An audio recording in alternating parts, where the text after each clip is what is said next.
Eu sou o Hans, também faço parte do Literatos do Culto. Sou aqui de São Paulo, Santo André, mas estou sempre por aí.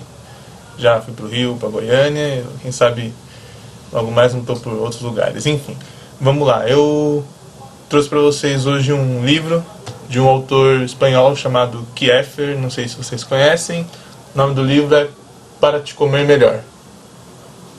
Como naquela velha história da Chapeuzinho Vermelho, que o lobo mau, a Chapeuzinho pergunta pro lobo mau, mas e essa boca tão grande?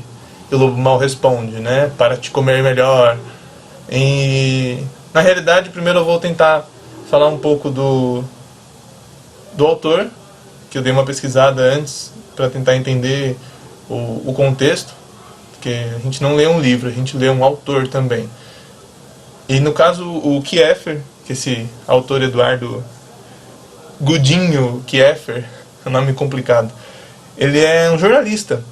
Então a gente pensa o seguinte, os livros não são feitos só por pessoas que estão por aí pensando em literatura, são pessoas também que estão vivendo o mundo, vivendo as coisas que estão acontecendo por aí. Um jornalista, ele está sempre no acontecimento, ele está vendo aquilo, ele está vendo a história acontecer, é alguém que registra a história no momento que ela acontece.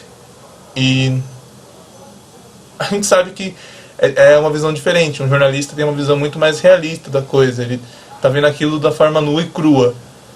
Então a literatura de alguém que é jornalista é sempre, ou na maioria das vezes, muito mais cruel do que de alguém que está simplesmente vivendo a literatura por si só. Aquela literatura bonitinha. Uma literatura fantasiosa. Bom, eu descobri que ele tem um outro livro chamado Guia dos Pecadores. Vamos depois dar uma olhada nisso. Mas, voltando só ao título, Para Te Comer Melhor, não tem nada a ver com pecado, com comida, com receita. É um livro curioso, é um livro muito bom. Em resumo, foi um livro que foi muito bom para mim, foi uma leitura, eu diria, saborosa. Até uma analogia em relação ao título, porque eu vou tentar dar um contexto da ideia da história. Bom, eu fiz uma cola, que é o primeiro vídeo que eu faço, então vamos tentar fazer uma coisa legal. Conta a história, por cima, a história do Sebastian. Quem é o Sebastian? Sebastian é um jovem de 24 anos, 1,78 m de altura, 70 quilos, vive na cidade de Buenos Aires, capital federal da Argentina, lógico. E ele fala até mesmo no começo, o primeiro capítulo ele fala, é um prólogo que pode servir de epílogo. E você começa a pensar, nossa, uma primeira parte que pode servir de epílogo, que pode servir de final, como assim?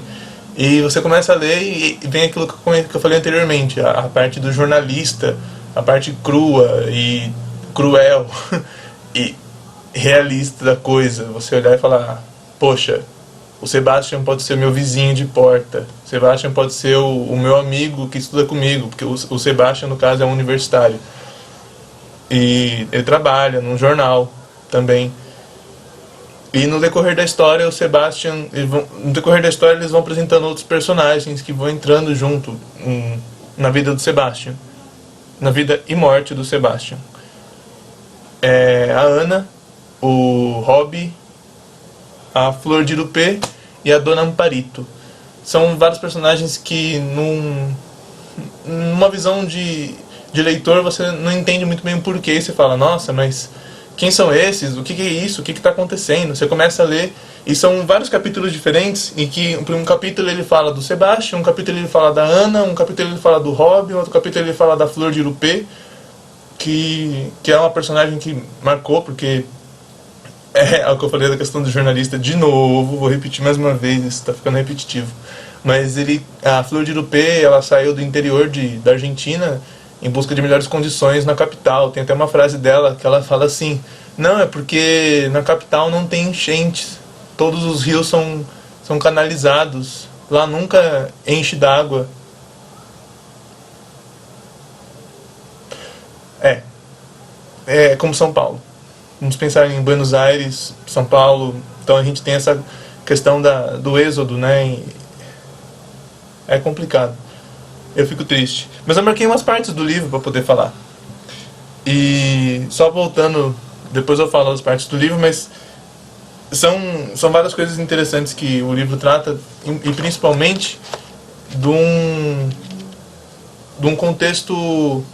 Deixa eu deixar isso aqui que fica mais fácil. Pronto. Principalmente de um contexto da importância das coisas, porque quando ele diz do pare de comer melhor, não é no contexto sexual, no contexto alimentício, é no contexto da vida. A gente passa 9 anos no ensino fundamental, 3 anos no ensino médio, 4, 5 anos numa faculdade. Pra quê? Qual que é a importância das coisas? Qual que é a importância disso tudo? O que a vida está fazendo com a gente? O que é isso? O que é esse mundo? Então ele coloca exatamente essas pequenas coisas de como nós estamos lidando com a vida. O que é a vida, né? Como que nós estamos lidando, como nós somos comidos pela vida, pela sociedade, como a gente quer ser. E no caso, vai contando toda a história de como cada um desses personagens, o Sebastian, a Ana, o Robbie, a Flor de Europeia, a Dona Amparito, foram comidos pela vida. E, bom, acho legal, pelo menos, falar de algumas partes do livro que acho que marcaram. E deixa eu só pegar aqui. Uma delas é um trecho interessante. E como eu falei, ele fala sobre várias coisas e ele diz uma parte interessante. Tem um trecho em que fala sobre o amor. Todo mundo gosta do amor, então não seria diferente. Mas o amor visto de uma forma do jornalista aqui, do autor. Ele fala o seguinte. Eu vou tentar não dar nenhum spoiler, pra ficar legal, tá?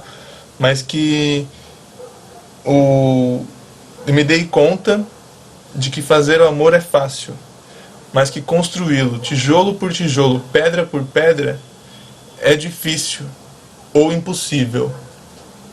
E ele coloca exatamente um dos pontos é esse, assim, o que seria o amor, né? Como seria o amor? Tem outra coisa interessante no livro também, que ele coloca a realidade da literatura argentina.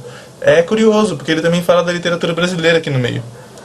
E ele fala assim, tem um trecho em que pergunta, e aí eu vou ler, que é como se fosse uma entrevista.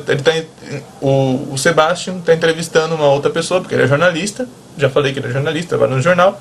Ele vai fazer um trabalho de jornalismo e vai entrevistar uma moça. Aí ele pergunta, você não lê autores argentinos? Aí a entrevistada responde assim, veja, senhor jornalista, assim como não me agradam os cantores argentinos, não vejo filmes argentinos, nem leio autores argentinos. Não valem nada. Aí ele continua tentando insistir, né? E pergunta, como a senhorita sabe, se não os lê?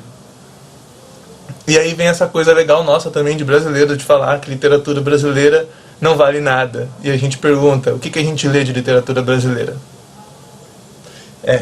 As grandes perguntas que às vezes não tem resposta. Bom, vou contar 10 segundos para eu começar a dar spoiler. Eu quero dar spoiler, porque eu adoro dar spoiler. Eu amo dar spoiler. Dar spoiler é minha vida. Então 10 segundos, tá? Tô contando.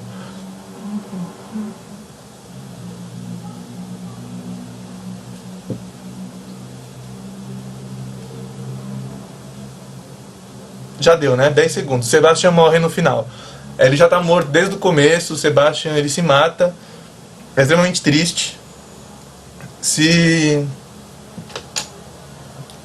você pensa assim em ler um livro em que vai te tocar de uma forma profunda, que você vai se apegar aos personagens, leia. Para de Comer Melhor é um livro incrível. Eu tô arrepiado só de falar aqui.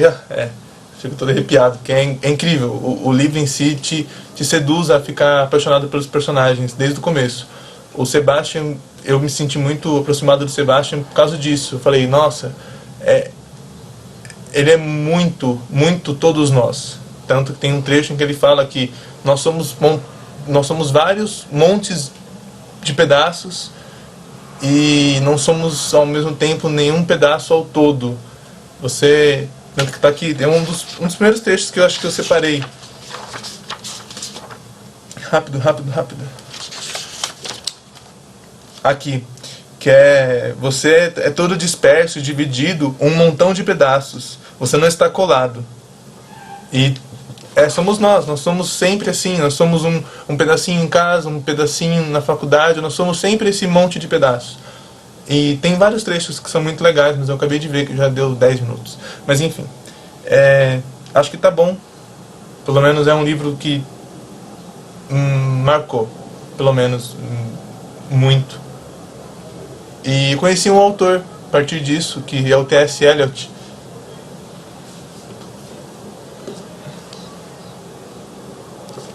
É um poeta. E ao mesmo tempo que ele cita aqui o T.S. Eliot no livro, ele também fala sobre como ele é triste e deprimente. É um livro ao mesmo tempo forte, pesado, mas ele é extremamente tocante. E no fim, tudo vai bem com Coca-Cola. Se um dia você ler o livro, você vai entender o que eu estou querendo dizer. Valeu, gente. Até a próxima.